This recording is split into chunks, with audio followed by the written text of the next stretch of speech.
The Sunflower Story, Book 2, originally by Sir Tabitha Song.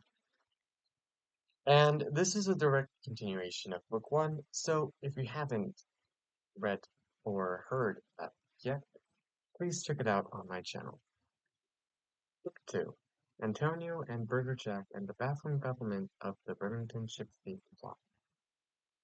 Our main characters, Agrass and Guy Who Isn't a Guy, or Guiag, they fell for a long time, nearly a second. Soon, they hit the bottom. "This isn't the end of the world," Negras said to Guiag.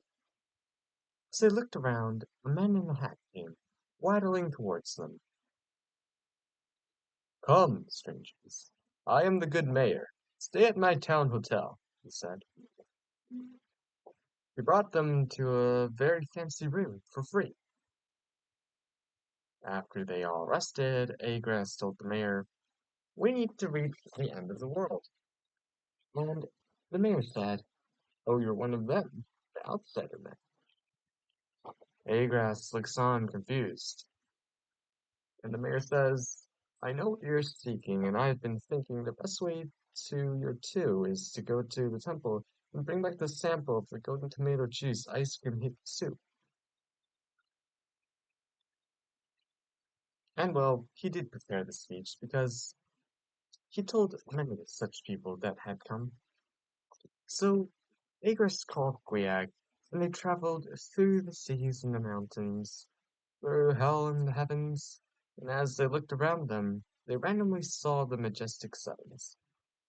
On the way, they saw a guy. He stopped them and asked them where they were heading. They told him they were going to the temple. He said he was too. He told them about the portal that was in the temple, and he flew off, giving them his dress. Soon, Igras and Guiag reached the temple. Inside the very easy to navigate temple, they soon found the golden tomato juice ice cream maple soup that they were trying to find.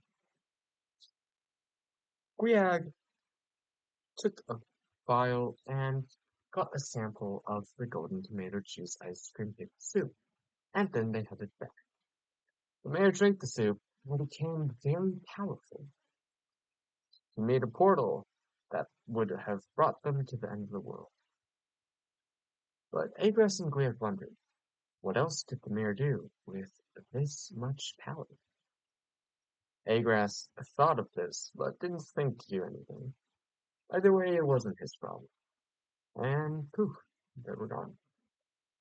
Soon, they reached this new world. It was weird. Luckily, though, they soon escaped off the end of this one as well. But they arrived to get attacked. But then, the attackers were killed by the traveler from the world with the golden tomato juice ice cream hip soup. Hi, my name is Sabike, he explained. There's been a call, and all of the main characters are being pulled to the origin. I am not natively from your chain of worlds, but I have been granted refuge here, as a main character no less.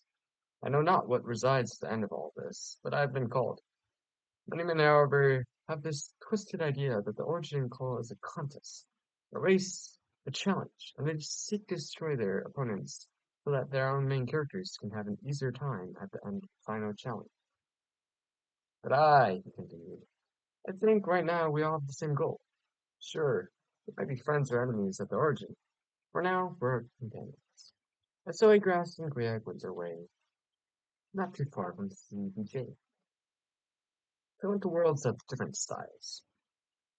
Some mind-bendingly different from what they were used to. Some silly parodies. And some felt like a child's doodle. Soon they found the base of bad guys who attacked other main characters. They discussed. Agras didn't want to attack them, but Guiag was firm. What if they attacked others? And there wasn't a CBJ to protect the victims. They could stop it once and for all. So, grudgingly, Agras agreed. Wielding Agras as a blade of grass, Guiag used his runny nose to gain enough run speed to fly into battle, propelled by his sneakers, and attack the unsuspecting forces of evil. But it didn't go so well. CBJ watched with sorrow. He knew he didn't belong in this world, and while he was safe here, others were not. He knew that he had inspired this act, and so he gave up his anchor, leaving the world back to where he came from, his departure gathering life power, healing the two friends of Guiag and Agras. And CBJ was gone, leaving Guiag and Agras in piles of ash. Then suddenly, Mayor appeared, in a golden burst of glory. He revealed himself to be a main character, and that he was sorry, but he had to deal with Guiag and Agras. He shut out beams of light, but somehow Agras stopped the light by summoning the spirit of his obese ancestor. Then an epic battle pursued, with Agras soloing this divinity, and, well, came out triumphant, of course. Filled, the two jumped off the ashen end of the world, ending the origin and who knew what would lie there. The end.